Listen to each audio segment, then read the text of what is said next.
Welcome back. And Aniya, welcome to Spiritual Slang. Hey! How's it feel to be here? It feels great, honestly. Like, I can't believe this happened. Like, wow. You've come such a long way, and now I'm here. Do you remember when I told you about this idea? I literally remember before it even had a name. Oh, yeah, before it had a name. Mm-hmm. Okay, so let's give some context into our friendship. First of all, this is my really good friend, Aniya. Hey, y'all. A lot of people may know her, and if you don't, she's great. I like to call her my protege. I'm so done. Because she's very young. But she is a... It's the lies for me. She is a good friend. And I met her when I first got saved.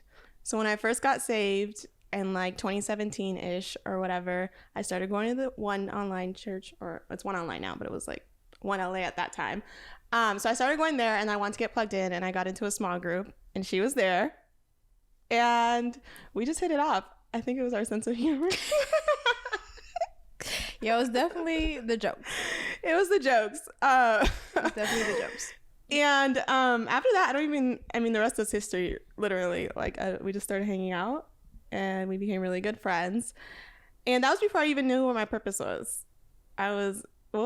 Explain how I was back then.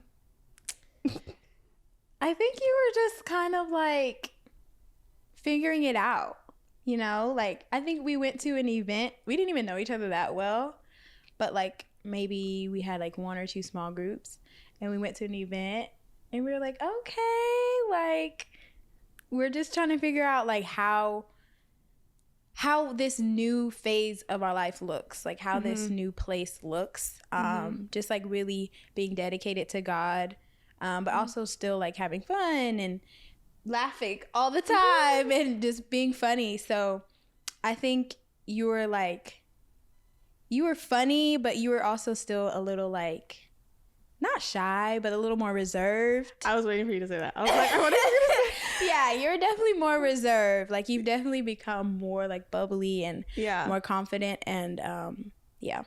I don't even think I was like talking about my life back then, right? No. Like, I was in small group, but I wasn't like really participating unless I was called on. Yeah. Maybe read a scripture here and there. Yeah. You were quiet. I was kind of quiet too. Yeah. But yeah, you were definitely just kind of like to yourself. Like, yeah.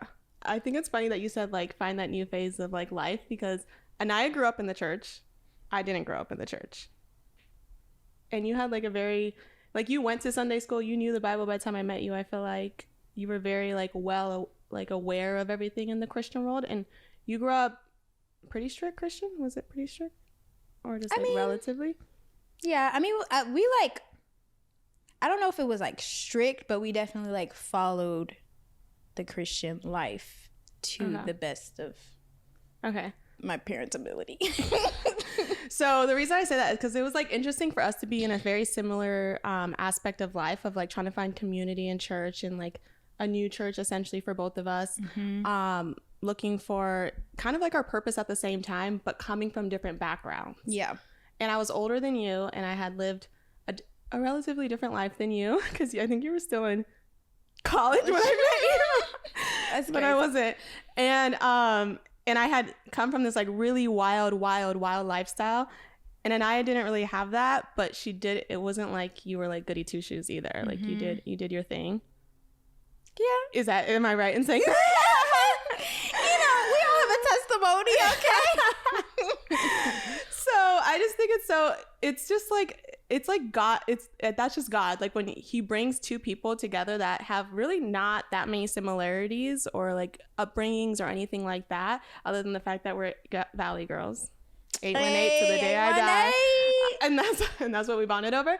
And so for him to bring us like together and then be like different ages, different lifestyles, everything like that, but for us to click and then like remain friends, because she used to live out here in LA and now you live in Atlanta. Yeah, and she acts like she forgot what LA is all about. But no, I love LA. Okay, I'm always gonna rep the Valley. And I think it's a like testament to like really good friendships when you can move away but still stay really close.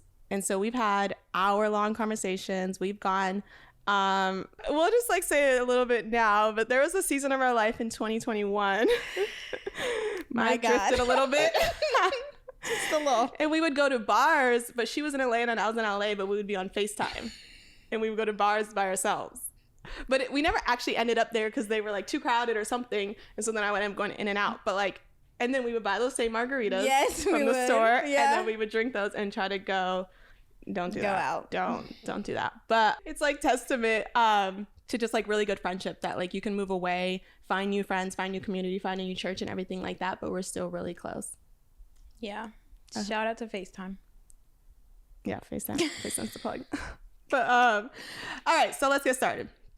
Now that you know how I know her, I kind of wanted you to give like a little bit of like an elevator pitch of your testimony. It doesn't have to be like from beginning to end, but just a little bit so people understand where you come from. Wow. So like she mentioned, I grew up going to church. You know, it wasn't like super strict. It was like non-denominational. And so I've always like had a relationship with God. And I think throughout the years, I've always like pursued God, but I went through like a breakup and it kind of shook me.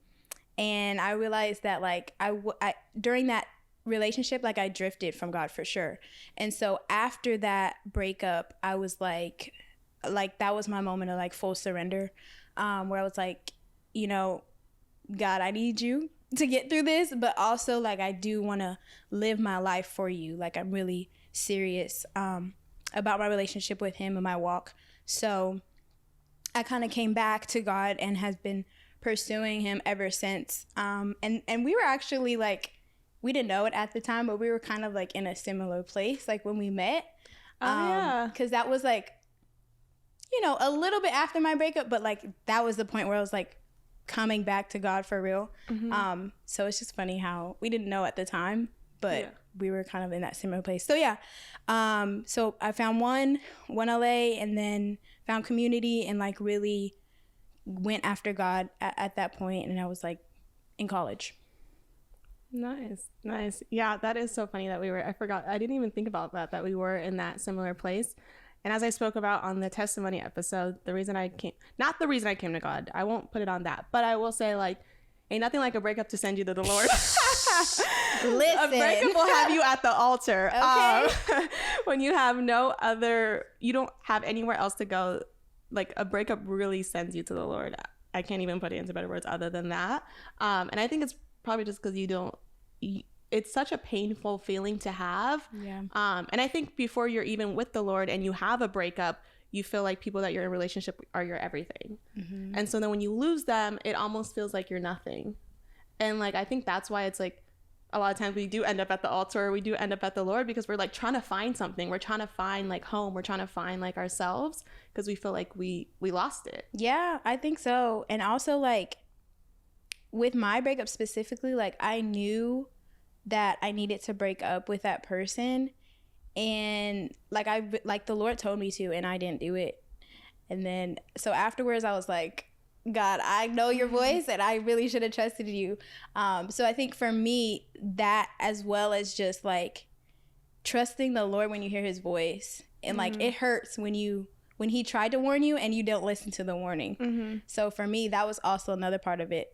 That's why I was like, no, I need to surrender for real. Because I don't want to go through this again. Like, being disobedient is never fun. Yeah. In the end. That's true. How long were you guys together? We were together for like a year.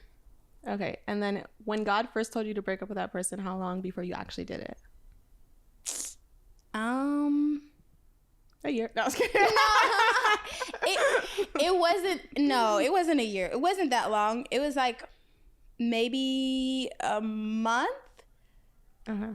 But it was still like, even after the breakup, it was still like, yeah, we weren't like completely broken up. Yeah. You know what I mean? Yeah. So it was still a couple, like 2 or 3 months of like lingering. Yeah, a couple residuals. Yeah, you know.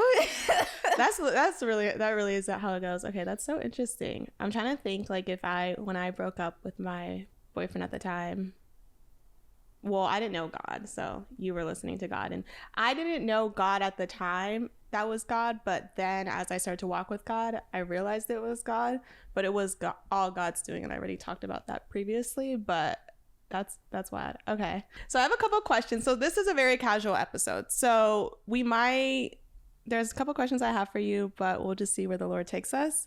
And so the first one, when you were younger and you thought about your age right now and who you are right now, where did you think you would be? Who did you think you would be? And are you her? And are you there? Wow. So I definitely thought I would be married by now.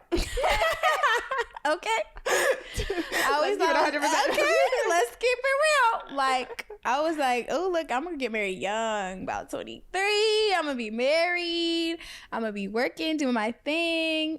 I don't think I would have kids now, but so I don't think I am necessarily where I thought I would be, but I think I'm partially who I thought I would be, like as a person, like where I am in my walk with God, where I am with my confidence, where I am with my goals. I think from what I thought as a child, I'm partially there.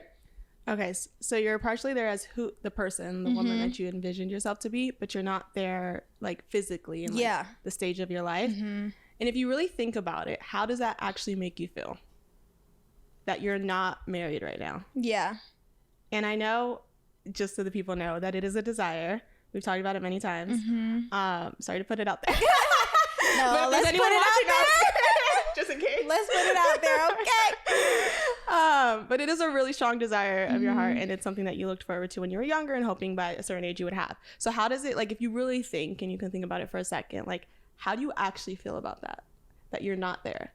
I think there's two sides to it. I think on one hand, I'm grateful because I probably wasn't ready. But on the other hand, it is kind of like, not disappointing. That feels so deep.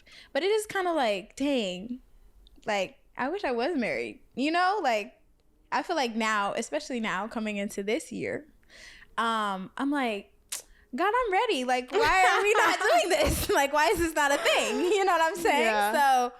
So, looking back, I'm like, okay, maybe I wasn't ready, but now I'm like, okay, I think I am ready. So it is a little like, dang, I did wish I had that. Yeah. So you look at it with two different perspectives, and I think, I mean, one that's good, like having the perspective of, it didn't happen before because I wasn't ready. And I think that takes like a lot of growth to even get to that point, because, you know, like a lot of times we're just like, well, no, I am ready. Like, I thought I was ready or whatever. But I feel like also as believers, which it is good for us to continue to remind ourselves that and everything like that, but I feel like sometimes we use statements like that, and not that that's what you're doing, but I feel like I have, where I've kind of brushed off my own feelings about something and been like, well, it's okay because I know it'll work out, or it's okay because I know it'll happen, or it's okay because I'm not ready or whatever. And so we use statements like that to cover up like how we actually feel. And that's why I told you, like, kind of like really think about how you feel, because I think it's okay to admit that you're disappointed that you're not actually married right now. You know what I mean? Like, I think it's okay to admit, like, when you're sad that you're not somewhere that you want to be. And I think as Christians, sometimes we can like just brush it off and like not really address our feelings. And not that we need to, like, because we always say we can't really trust our feelings all the time. I'll say that. Let me be clear. No, I was kidding. But we like brush them off and we never really address it, you know? And I remember I was watching something or listening to something, and they had said, I remember she was saying that God was telling her, like, I know you're disappointed, so tell me that you're disappointed. And she was like, no, because like sometimes we get afraid to tell God that we're disappointed. And he was like, no, I know you are. And so that leads to the next question, which is like, what is a time where God disappointed you? Oof, that's heavy. That's heavy. But I love the question though, because like you said, we always brush it off and we don't really like talk about those times. One time, there's been multiple, let's be real, okay? But one time specifically that really like has changed my relationship with God forever. In 2021, I was looking to move. I had moved in with like roommates, and I was looking for my own place. And it was kind of hard, but I eventually found somewhere, and I was really excited because I was like, you know, like I want to have my own. I want to like establish like my home. I was still I hadn't even been to Atlanta for a year, so it was like, it didn't really feel like I was settled completely. And so like that apartment, I just wanted it to make it feel like home to me. I wanted to like, you know, meet friends and like bring people over and just like really establish myself there. And so like a couple days before I was supposed to move, like the apartment fell through, and I was shook. I was shook. Like I was so disappointed. Like, and I literally, like, that is the word that I used to myself. I was like, it wasn't even like I wasn't mad and I wasn't just hurt. Like, I was really disappointed because I felt like I was just believing, like I had so much faith and I was doing all of the steps that I needed to. Like, I got my stuff in order. I was packing. I was ready. And then it didn't work out. And I was just like, it crushed me. It crushed me so much, to the point where I was like, why am I even like so hurt off of this? But you know, looking back, I was putting so much into that move. More than, it wasn't just like moving to a place. Like, it was like security. It was like establishing my own. It was like I saw my future in that place. But I was so disappointed, and I had to like grieve the loss of that, just the whole plan that I had, not just the place, but like the plan. And I had to learn how to lament, because I think that's not something that we do. But before you go on, can you explain what lament is? Yeah. So lamenting is basically like expressing your grief, but a very strong way. It's not like, it's like very, you know, it's deep, and you're really like letting it out. So I had to learn how to do that, because I just felt so many things and I couldn't keep them inside, because I was a mess. I was like so emotional. I was just like, I don't know what's going on with me. I never really felt that kind of deep disappointment before. And so I actually read this Bible plan called Lamentations and Hallelujahs. And it was so good. Like, it literally gave language for how I felt in that season. Every day I was like, this is how I feel, God, like, why? So like throughout the Psalms, David does a lot of lamenting, and then there's a book called Lamentations, which is the same, expressing grief. So I just had to learn like what that meant, like what that looked like to be like, God, I really thought you were going to do this, and the fact that you didn't hurts me deep, like in a deep place. And I don't even want to be mad at you, but I'm so hurt that like I don't really know what else to do with my emotions. So I would just sit on the floor and be like, God, I don't even know what to say. Like, I'm just hurting, and I know you're there, and I kind of want to talk to you, but I kind of don't. All I know is I'm just in pain. Okay, I'm just hurting.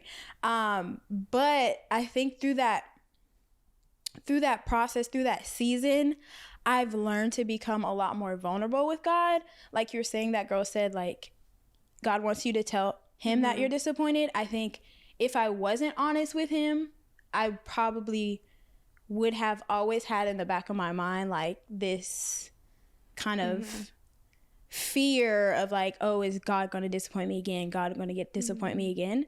But I think because I really walked that process out with him, I was able to, and I still don't even have the answers. I'm like, in that moment, I felt like that was what was going to happen, and it didn't happen. So I don't know why, but I just know that like now I'm definitely more careful, but I don't fear him disappointing me again, because I know that's not his character. But I had to walk out that process to like be more honest and be more vulnerable with him when I am in pain, or when I am like sad, or when I am like, God, what are you doing right now? And I don't think I would have the level of vulnerability that I have with him now if it wasn't for that season. Wow. There's so much good stuff that you said. And I just pray that I can remember it all as I talk to you, because I feel like sometimes when I say like certain things, like then I forget the other things I was going to say. But the first thing you said, which I was thinking about, and then you said it and I was like, wow, Lord. But because you said that you were really disappointed, and then when you were explaining why you wanted the apartment and everything like that, you were explaining your plans for it and what you were going to do and everything like that. And like, it's just like in relationships when we break up with people, or I read something where it was like a lot of times like the relationships that hurt the most are the ones that didn't even fully become boyfriend and girlfriend. And it was because of the fact that like you feel so hurt over what you thought it was going to be, over the like expectation of what it was going to be, over the what ifs. You were like, I can marry this person, then we're going to do this, we're going to go to TJ's, we're going to go to Disneyland, we're going to do all this, da, da, da. And so then when you end up ending it with that person, none of those things happen. So a lot of times you're not even like really hurt over the person, you're hurt over what you thought it was going to be. And so you're having to grieve like your expectation. And so I say that because that's what I was thinking as you were talking about like being disappointed and grieving. And then you said I had to grieve the plan, which is exactly what it was. It was like you had all this idea, like people coming over and da-da-da, Lord, we're going to worship here and everything like that. And then it didn't happen. And so it's not even the place that's the matter. It's the lifestyle that you're having to grieve. Like the like, I'm finally going to be like this independent woman and have this space that I call my own and everything like that. And it doesn't happen. And so you're having to grieve that more than an apartment or whatever. So I thought that was like so good. And then you had said like talking to God, which so proud of you for, because Aniya is, and I hope you're okay with saying that, me saying this, but Aniya is like hard exterior. Aniya doesn't show as much emotion and isn't as vulnerable as someone like me in the terms of I'm emotional and crying all the time. But Aniya is like not a very vulnerable person, and you're not. I love it. But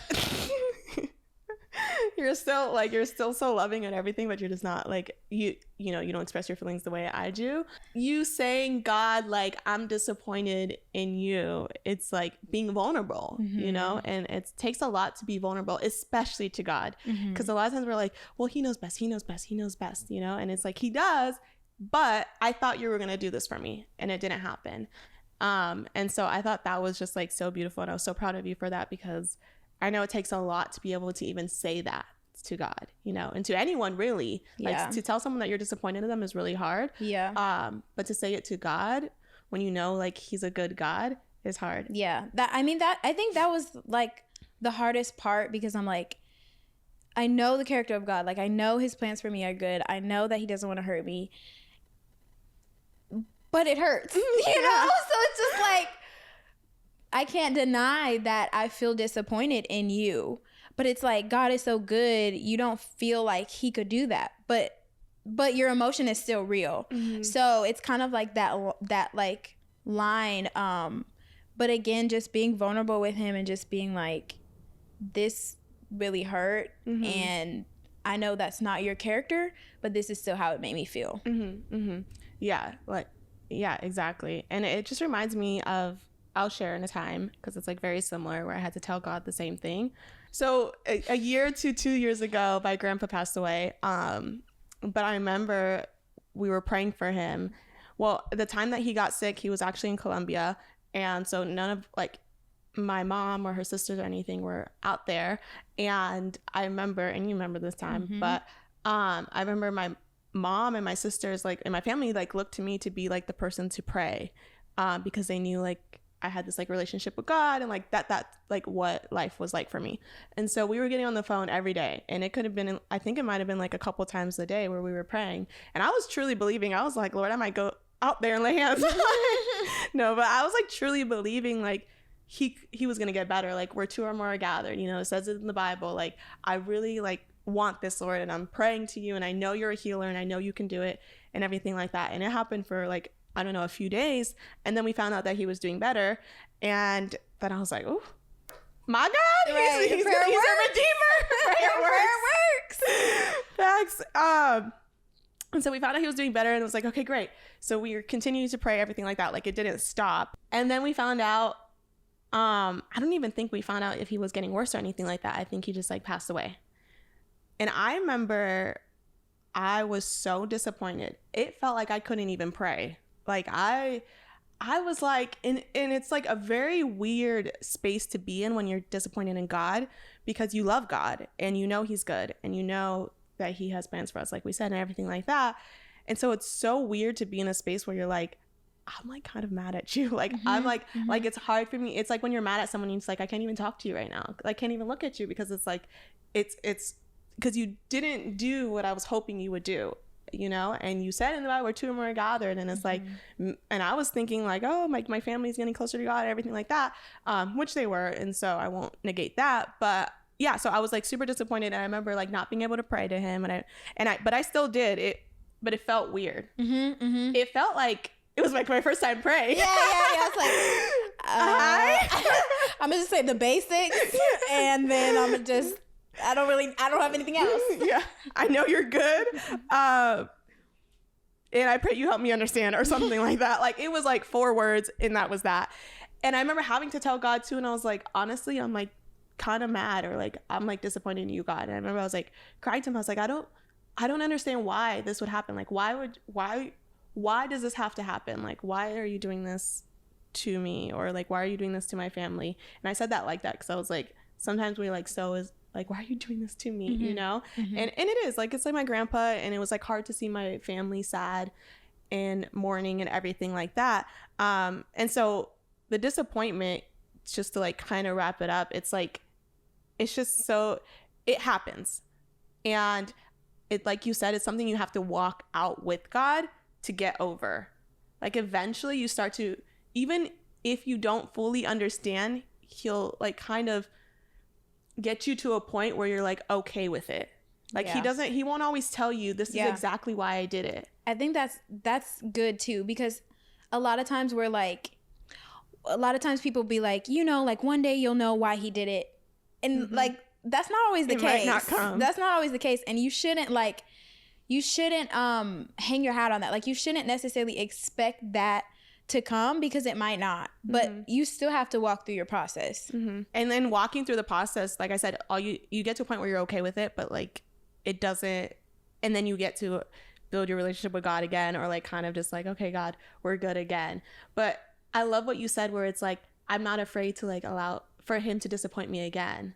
And it's through the process, like you said, is like, that's how you get to that point where it's like through the process, like relationship with God is so beautiful. It's like all these like little interwebs and everything like that, and it's very hard to explain. But through the process, it's like, I know he's still good, you know? And even if someone else died that I knew or whatever, which I pray no, but even if they did, it would still be the same. Like, God, you would still be good. Like, there is bigger. And I think that's what it is with faith too. It's like just believing that there's something like that, even if we don't see it, like he's doing something in the works, you know? Yeah. And it's like trusting him fully. Yeah. And trusting him fully is allowing him to make decisions about your life that you might not agree with. Yeah. Yeah. And to that point, it's crazy because going back to my story, like I was so disappointed, and then I ended up having to like move with my roommates, like just to a different place. Oh yeah.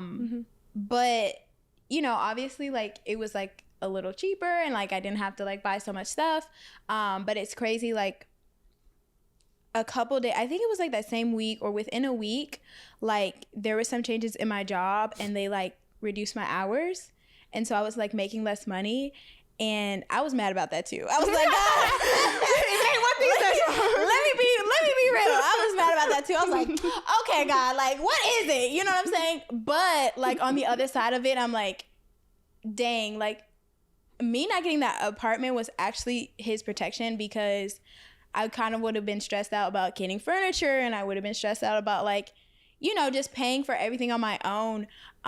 So even in that, like there's a piece of me that saw like why that place didn't work out. And so, yeah, like God, like in all of it, God is good. Like you were saying, like he's doing something in the background. Like he knows what's to come. He knows like what we don't know, what we don't see. Like he knows what we're prepared for and what we're not. So, and that's on God. But I have something else. And this is, and I remember, okay, so there's another, we're going on to the next question. So I remember one time I was telling you something that my therapist was telling me about my life. And I remember you had said, I want to phrase it exactly, but it's not going to be exact, but you had said something like, oh, I know what that's like, or something, or you're like, yep. And it was about the golden child. And I was expressing to you, like, because my therapist was talking to me about, he didn't call me like, you're the golden child, but when I explained my upbringing and stuff, he was like, yeah, it's like the golden child mentality. And it's because people in your family put you on a pedestal, other people put you on a pedestal. So you have to like, you're trying to constantly live up to that, which causes your imperfection. I mean, your imperfection. Yeah, we're imperfect. But causes your perfectionism. It causes you to always want to strive at such a high level because you're afraid to fall off the pedestal. And I don't know if I was saying that exactly to you, but I was talking about the golden child, and you had said that you could relate to that. And then we talked about it for a little bit. I think maybe. But I didn't realize that you also had that until you said that. Because then I looked at your life, because I know your life, and I was like, oh, I could 100% see that. The child that always does everything right, or is expected to do everything right, or has always done it, so then it's an expectation. Yeah. And all the right grades, nice and everything, kind, does life the right way in like the eyes of your parents and the eyes of people around you, but it creates so much pressure on you as a person. And so I want you to kind of like talk about that, because I'll intro it and just talk about my golden child thing. And so in growing up, I was always the kid or the daughter that did everything right. And that was just on the outside world, because there were so many things that I was doing that no one really knew about, except for when my sister told me that one time. But sis, you know who you are. No, I was kidding. But to like the outside world, family, friends, not friends, but family, it was like you were getting all the right grades, you were succeeding, prospering, everything like that. Behind the scenes, I wasn't always doing that. Like I was doing drugs and I was doing different things and I was thinking certain ways. But because I was on that pedestal, when I actually left my family house, I expected everyone to keep me on that pedestal. From a job to a relationship to friendships, everything. And when that didn't happen, it almost created this insecurity in me that I need to constantly live for validation. Because when I was younger, I wasn't living for validation, but it was just given to me so much, like, oh, you're doing so good, or da-da-da-da, or like my mom would go above and beyond for me. And so when I got out of that, I was like, always thinking like I need to live for validation because I need people to treat me like the way my mom treated me. And I remember I even had an ex-boyfriend one time say to me, was like, I'm not going to treat you like a princess like your mom. And I was like, well, first of all, you've been seeing my family dynamic a little too much, but two, like, what? But it's like a reality. Like when you're in it, it's crazy also to think like that too, because I think I won't say that, but I think a lot of times like the hard parts about growing up isn't just when you're struggling or you think like you're getting in all the trouble or whatever. Like sometimes the trauma also comes from being considered the golden child or being considered perfect, because in the real world, you're not that, you know, like you're not that to anyone. Like no one, my boss doesn't like consider me like a golden child or anything like that. But sometimes I find myself wanting to be the golden child, the one she always goes to, not that specific boss, but I also had a boss where I was kind of the golden child aspect. And it fed like my ego, like my therapist likes to say. It fed my ego to a certain point, but it's unhealthy. And so talk about like your golden child and like the pressures of that and what that looks like and how it affected you once you got out of your family's house. Yeah. I think growing up, I've always had a relationship with God, but I always had this thing inside of me where I wanted to do the right thing. Like I always just wanted to do the right thing. Like, and I think it really was like the Holy Spirit convicting me, but I think I took it to like a too deep level. So where like if I did something wrong, I was just like so down on myself, like, dang, like, you know better, you should have done better. Why are you acting out? Da da da da. Right? So I've always had that since I was young. But I think like growing up in my family, as I, you know, did well in school and I did the right thing and like was on the right path and I was like an athlete and I was a good student and I was respectful to all my like aunts and stuff, like even outside of my home, like even my aunts and my cousins, like I was like, they didn't say, well, sometimes they even said it like, Naya's always doing good. Naya's always doing, and I would just be like, I'd be like, am I? Like, I don't know.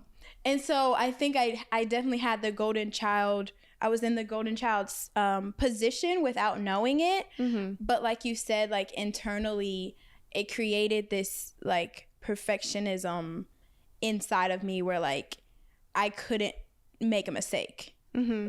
It was like kind of like I was in this category. And if I made a mistake, I'm like in a different category. For me, I was just like, dang, I don't want to be down there, you know? And it's not like level type of thing, but like I didn't want to be, I wanted to stay where people put me. Mm-hmm. So I think once I like in college, and when I was in that relationship, once I started acting out, if you will, once I started sinning, okay, once I started sinning, I just felt like so much guilt and shame beyond like normal conviction, because I was like, I'm the golden child, like I shouldn't be acting like this. And I remember even when my mom asked me if I was a virgin still, and I was like, oh, dang, I've been out here sinning, Mom. I was like, dang, like, you know, it was just like my golden child era is done. It's done. Like you lost your badge for the golden child. I'm out of here. I'm out of the golden child club. Mm-hmm. And you know, I told her, and it was okay. But I think for me, it just like when I made a mistake, even if it wasn't terrible mistake, like I just felt so like heavy, like I felt so down on myself, because everybody's like, Naya always does everything right, Naya's always here and there, Naya's always on the right path, and they would like literally say it, and still sometimes they say it to this day, and I'm just like, I'm like, y'all, it's done with. It's done with. I don't like it. It's done. Like I'm just doing me. You know what I'm saying? Like it's I don't me need and God. that. Like, you know. Yeah. I'm still a person. You know. Like it's kind of, it's almost dehumanizing, because it's like you're this you're this thing. It's like you're not even like a person. You're like this. Yeah, this perfect persona. Yeah. And it's like, no, I'm a person, and I still make mistakes, and my life is not all the way together the way you may think. So yeah, it was just a lot of like pressure. I like what you said. Well, there's so much good stuff, but what you said about like people being like, Aniya does all the good things and everything, and it's like, we talk about like labels that people put on us, right? And sometimes like, you're not smart, or you're always gonna be like your parent, or whatever, like the bad ones we talk about, but we don't talk about like what you would consider a good label. But those labels still like stay with you and keep you in this like sort of box, and in this like structure where it's like not healthy, because like you said, I dealt with the same thing with like, when you make a mistake, it's like all of a sudden everything you have, everything you ever built up, everything you ever were, it becomes a lie. If you make a mistake. Because it doesn't live up to that persona of like the perfect golden child or whatever. And so it's like those labels, even though they would be considered, some people might be like, I'd rather have those labels than the labels other people were putting on me. It's like, no labels are good. Like, and like you said, like I even had to like tell family too around this time, like now when people still call me, I'm like, it's just no, like I don't actually like that. Like, right. I think it's like hard for me to deal with life. And I remember even having a friend say to me like, you're like so holy or something like that, and I was like, just stop, please. I have too much trauma tied to that. That's way too far. Or like you're such a good Christian, and that even is also like a little box, and it's like hard to live up to. And it's like, no, I'm human. I'm not like, I'm trying my best, you know. And I actually like our pastor said something today, and they said like, you don't have to be a perfect person, but a perfect heart. You know, having a perfect heart. And it's like, I feel like my heart is good, but I'm not a perfect person. Like I'm making mistakes. Like he was relating it to David. Like David wasn't a perfect person, but he had a perfect heart. And so it's like, we know, I mean, not everyone knows what David did, but like he had an affair with a woman that was married. And killed her husband. And so it's like that aspect where it's like, no, I'm still human. Like just because I do some good things or whatever, and I'm trying my best in life, but like I'm out here making mistakes that people don't see. Like, you know, I'm out here thinking thoughts that aren't Christian. And so it's like, don't put those like labels and people in those boxes, because it's hard to come out of. Right. And I think like you said, I'm making mistakes that people don't see. It's like, because that's all they see, especially when you're not in their house. Like, they don't see the day-to-day failures. They don't see the day-to-day like sadness. They don't see any of that. And so I think for me, to get those labels off of me, I'm like, do I need to be like more vulnerable with them? Do I need to like share more about my low times? And I think in certain relationships that has helped, especially when it comes to like being a Christian, because when you're not walking with God, people just think like, oh, you're just a perfect Christian and your life is so great, and you know, you just believe and everything happens, and then it, you know, but that's not the case always. But God is good, amen. Nonetheless, but I think in certain relationships, it's helped me to be like, hey, this is what this season looks like for me. Like, I'm struggling. I'm going through this. Like, it's hard for me to believe in this area. It's I'm struggling with this or that, just to like let them see another side. So they still have a respect for me, right? I'm still, you know, a believer of Christ and walking my walk, but they see that like it's not always everything is in order, everything is the highest level, I'm excelling at everything. Like, no, there's still things that I struggle with.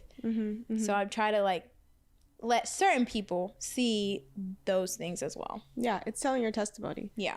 So yeah, I think you were saying like people that don't walk with God might be like, you're a Christian, you have everything together, blah blah blah. But I think what people don't realize is that like, yeah, when you walk with God, there comes with like this peace and this like hovering, where it's like, even though things might not be all together, like I can't be shaken to the core, you know? So that's why it might look like I still have joy, even though I have $5 in my bank account. Like that's why it looks like I still have joy, even though I just like laid down a 12-year friendship, because it's like God gives you this like peace and joy that's it's unexplainable. Yeah. Like you can't really explain it. And so I think that's why people might think like, oh, like you don't have anything going wrong with you because everything just goes right for you. But it's like, no, I just have God fighting for me. So the fight looks different. Yeah, that's so good, because that season I was talking about of disappointment, I ended up talking a little bit about it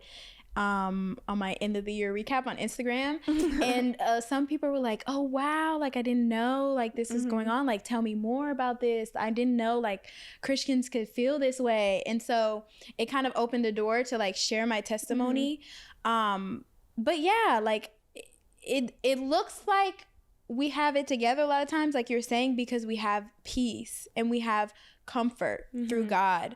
And so when we're going through something, we may not look like what we're going through, but we're still going through it.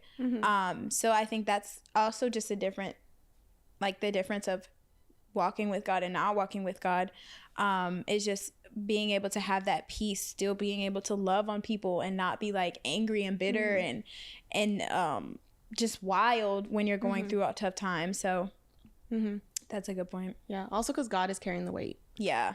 Yeah. Like we're not carrying it by ourselves. Facts. And like you look heavy, you look like something's weighing you down when you're only carrying it by yourself. Yeah, that's so But good. like I feel like there might be like a weight around us, but as we walk, God is carrying it with us, you know? Yeah, for like sure. The visual, I'm like, that's what I'm saying. Yeah, right. He's walking with us. Yeah, carrying. I mean, like carrying even, right.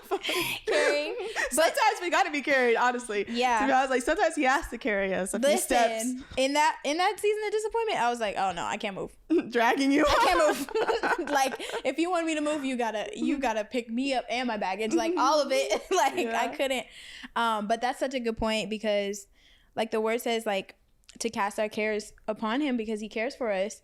And then it also talks about like laying down our burdens at his feet and taking his easy yoke.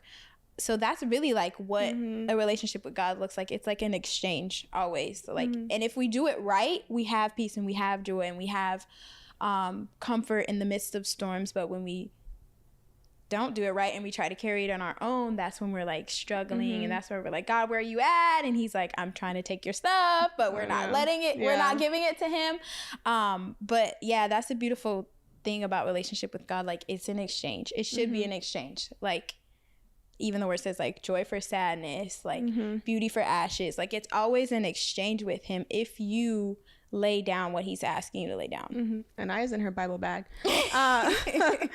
So the last question I have for you is about 2021. Because I want people to understand, even when it seems like you have it all together, or even though I might have it all together now, like I wasn't always like that. And there's moments where you may fall. Because you might have had like a strong year in 2020, but then a weak year in 2021, and then another strong year in 2022. And that's kind of how relationship with God works. It's like it ebbs and flows. It's not always you're at your top.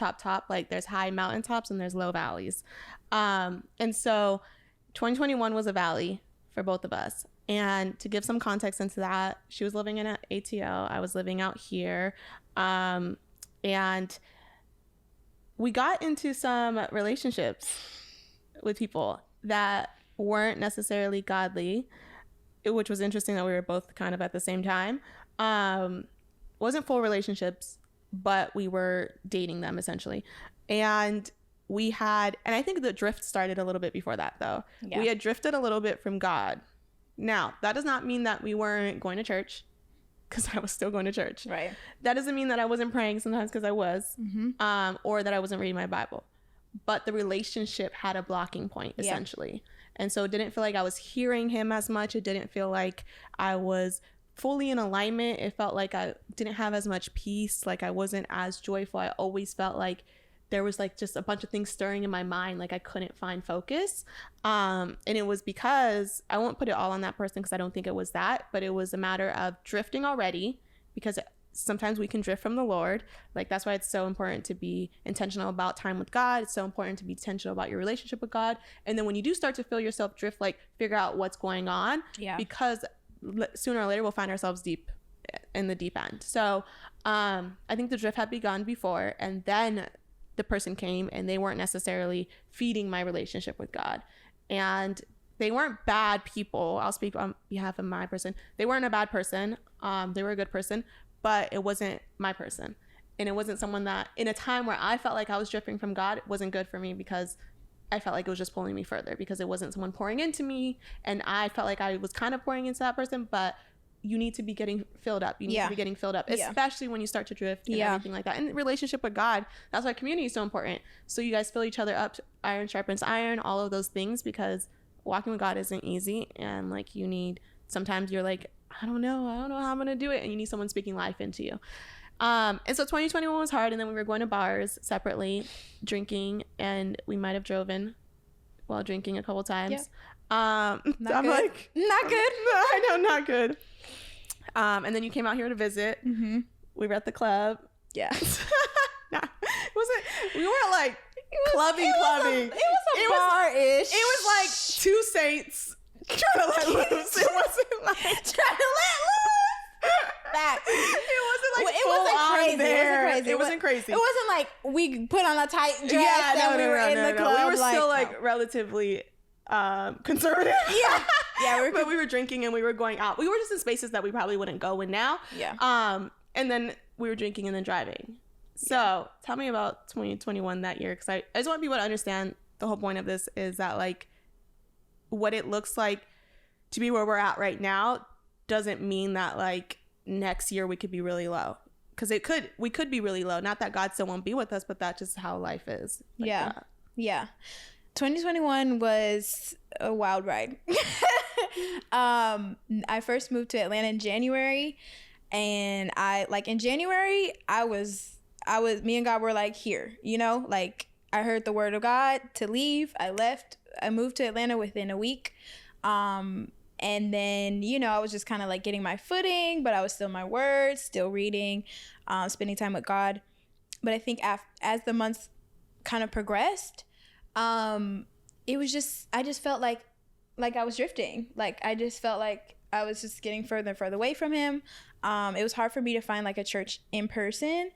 And so then I was like online, then sometimes I would like sleep in, then I would be like, oh, let me listen to the word. But I wasn't like, it's different when you're like actually going to church and being in church. And then like I didn't have community out in Atlanta. So I was just kind of like, oh, well, like, let me just go to a bar. Like, let me try to meet some people there. So for me, I was just in a space where I was trying to settle there somehow. and like figure out who I was in a new place. This was my first time like moving out of California where my family is. And so I met somebody and they weren't pursuing Christ. And then, like you said, I was already drifting. And so that person became more of a distraction and kind of in the process drifted more and more away from God and just found myself doing things that I wouldn't do in a normal, like when I was in a good place with God, and still feeling convicted about it sometimes, but still doing it anyways, just because like once you're in that space, you're kind of just like, it's not that big of a deal. You start rationalizing it, and really believing the lies of the enemy that like, oh, it's not that big of a deal. Like, it's just a margarita. Like, you're just going to a bar. You're not doing anything crazy. And even in that time, like, I wasn't going crazy, but it was still leading to me depending on things outside of God. And it was still me feeding my flesh. And it was still me prioritizing what I wanted versus like God's plan for my life and being in alignment with his will. And so I think that year, I would say I was selfish. Like I was just prioritizing what I wanted to do, and I did things that made me happy in that moment. And I was just doing like whatever felt good. And that's not always the best thing. Like a lot of times the things that don't feel good but are like God sent are the best for you. So yeah, in that season I was just like doing a lot of the things, like I was prioritizing pleasure, I would say. Like that year I prioritized pleasure over purpose, to sum it up. Okay. That is So how did you come out of that space? Like, how did you realign with the Lord? I think it took a lot of work. Like, very practically, I had to detach from that person. And that was hard. I spent a lot of time on the phone with Chanel. Because, it's like, and even if it's like once you get in the routine of something, it just becomes like, oh, like I just want to do it. You know, it's like you may not even like that person that much. You may not even like want to like be, you definitely, I didn't even see myself marrying that person, but it's just like you kind of get a routine of things, and you also just get used to like doing your own thing in a sense. So I had to separate myself from that person, and then it was a slow crawl back, I think. It wasn't like immediate. I think I had to like it was a process. I had to just slowly put down like stop drinking and like stop going out to bars and like read your word even if you're like bored at the time. You know what I mean? Like just praying more, like increasing the frequency of things related to God, whether that's going to church. Like I was going to 2 churches. At a certain point I was like, I need 2 words, okay? So I went from like online church to going to church 2 times. And so like just the little things like over time, and also just reflecting on like what that time did to me. Once I realized like how damaging it was, and how even though it was fun, how it wasn't like helping me and it wasn't good for my spirit, then I realized like, okay, God, help me to desire the things of the Lord. Help me to desire to be obedient. Help me to desire. Then like my prayer life changed even. So I would like pray for, even if I didn't have the desire in that moment, I would pray for God to give me the desire to read his word. And I would pray for him to give me the desire to just, for him and not people or a man or a relationship. So yeah, I think it was like a slow process. I love that you emphasize the process part, because nothing is like really quick ever. Even when you start a relationship with God, it's not quick, where you automatically everything is like picture perfect and everything like that. And then when you drift or when you make mistakes or whatever, and you start sinning or whatever, we sin all the time, but like when you start to drift, like coming back isn't easy either. It's almost like rebuilding something. And so the process was so good because I feel like within a process, and when you're trying to like rebuild your relationship with God, get back in alignment with God, everything like that, like it can sometimes not even feel not organic, but normal. It's like almost uncomfortable or like kind of like forcing yourself to do it. It's like working out. Yeah. So when you go to the gym and you try to get back into the gym, it feels like I ain't trying to do it, and everything hurts and you're tired, everything like that. But then once you continue to do it, then it's like, okay, now it's like it's a lifestyle essentially. And so I love what you said about the process, because I feel like what people need to realize about the process with God and like building relationship with God is that in the beginning it won't feel normal or like comfortable or like something you want to do. And I think that's okay too. Yeah. Like it feeling like almost like a chore in the beginning because you're just trying to get the discipline of that life. Yeah. But I do like what you said about like 2 churches, and not because like you have to watch 2 churches, but it's because you knew that it's like, I need to feel like as much as I can fill my day with the Lord. Yeah. And build the frequency is what you said, like build the frequency of the Lord, because that's the only way I'm going to renew my mind. Like that's the only way I'm going to get back in alignment is if like I continue to watch sermons. And that's what I did too. Like I felt like I forgot, I don't know if the church was open yet. I'm trying to remember. I don't think so. But like I felt like I was watching sermons more. I maybe watched a couple sermons a day, like cut off secular music, got off social media. Like I was having to do fast. Like I was like, Lord, it's gonna be you and me. Like I don't know where you're at, but I need to hear you. Yeah. So yeah, that's really good. And now look at us. No, I was kidding. No, but I think it's great because like you can look back at moments like that and be like, dang God, like you, even though, and wait, the crazy thing is what I'm trying to say. The crazy thing is that even though we were drifted, God was there the whole time. I remember he reminded me that when I came back. He was like, I was never gone. Like you just took your eyes off of me. And it's like when we take our eyes off of God, like everything else becomes like essentially our idol. You know what I mean? And so like that whole 2021 year, I won't say the person became an idol, but I think the pleasure became the idol. Yeah, it did. The doing whatever we wanted to do became the idol, you know, like wanting all that stuff was like more important because God was right there, but our eyes were like right here, you know? And so I feel like, and I think what's beautiful, and I don't know if I've ever said this, but to kind of like close it out is that like the things that we want, like the community or like trying to find ourselves or whatever, the purpose, the person, all that stuff is all in God. But like, I remember when we like, I think we talked about this before, but remember when Vanessa's friend, she said like, imagine I'm God, you're God. Imagine I'm God. And then this is like the house you want, the car you want, the person you want, everything like that. And then if you look down at those things, so look down at them. I'm like, so look down at them. You can't see God, right? You can't see me. But if you look at me as if I was God, you can still see those in your peripheral, you know? And that was like so beautiful because it's like everything we want, God knows, and it's still there. But when you have, and God has it, but when you're just focusing on those things, you don't have God. Yeah. Whereas if you focus on God, you'll have everything. Yeah. You know? I mean, it's Matthew 6:33, right? Like seek ye first the kingdom of God. Bible bag. She be quoting Bible scriptures all the time. And all these things shall be added. It's just like we know that scripture, and then but walking it out is a different thing, right? But it's like a real thing. Like if you remain in God, like he will give you the desires of your heart. Like when your desires align with his, you'll have those desires. But it's just the discipline, like you said, of being in alignment with him, staying in alignment with him.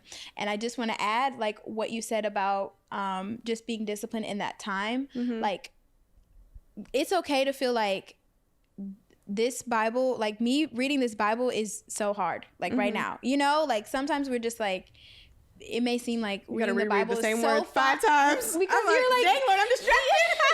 Literally, you're like, I want to be doing anything else right now, like, but like in those seasons of drifting, you have to be disciplined. That's the only way, because your flesh is going to get in the way. It's gonna be like, you don't need to read this Bible, or you read the verse of the day. Like keep it pushing. You know what I mean? Not the verse of the day. You know what I'm saying? Or like you read the verse of the day and you watched the video of the day, so you're good. But like you have to be disciplined and like setting that time, even if it's hard, even if it's the longest 15 minutes of your life, even if you may not feel like you even retained everything. But I think God honors obedience, and God honors you when you put forth the effort to seek him. Right? So just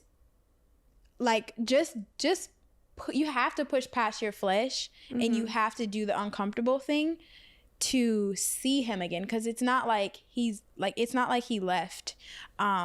And like when you come back to God, you don't start from zero. Like you're at the same place where you left, but it doesn't always feel like that. It feels like, oh, we have to get back in the groove. But just knowing like, I haven't gone backwards. Like he's still there. We're still in relationship. I'm still his daughter. I'm still called. I still have a purpose. I still have I still have everything in him. I just have to refocus and realign and get his vision for my life. So amen.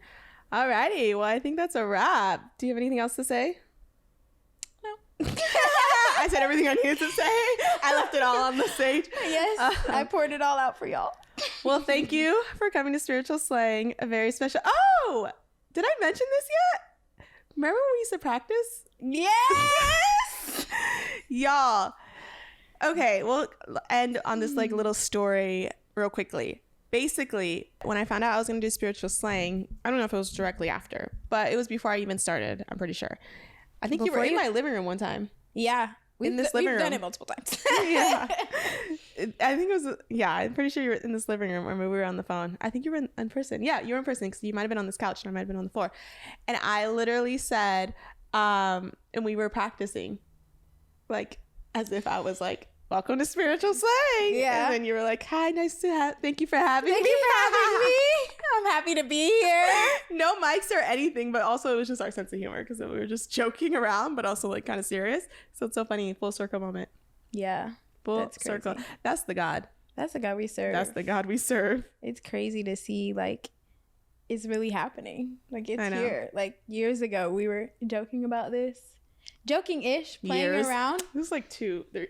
I feel like that was like 22. Actually, 3 years maybe. Yeah. Damn, we're in 2023. Yeah, that was like 3 years. That was like a couple years ago. Before Spiritual Slang even had a name. Yeah. I remember like just being like, okay, what are you going to say? And you would be like, hi guys, I'm Chanel. I do say that. Right. Sounds about right. Right. But okay. I'm so proud of you. Thanks. I'm so proud of you to see where this has come. Thanks. And I'm excited for your future. It's all God, literally. Like, I would not be here physically, mentally, spiritually, emotionally, anything. It had not been God. And you have my word on that. Not you have my word.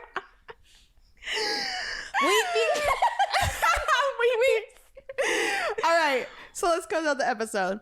I'm going to end the episode. Thank you for coming. Love you so much. But we're going to end it the way I always end it. Love you. I'll say one thing, you say another thing, and I'll close it out. Okay. What do I want to say? You're never too far out of God's reach. Oh, it's on me? Yes.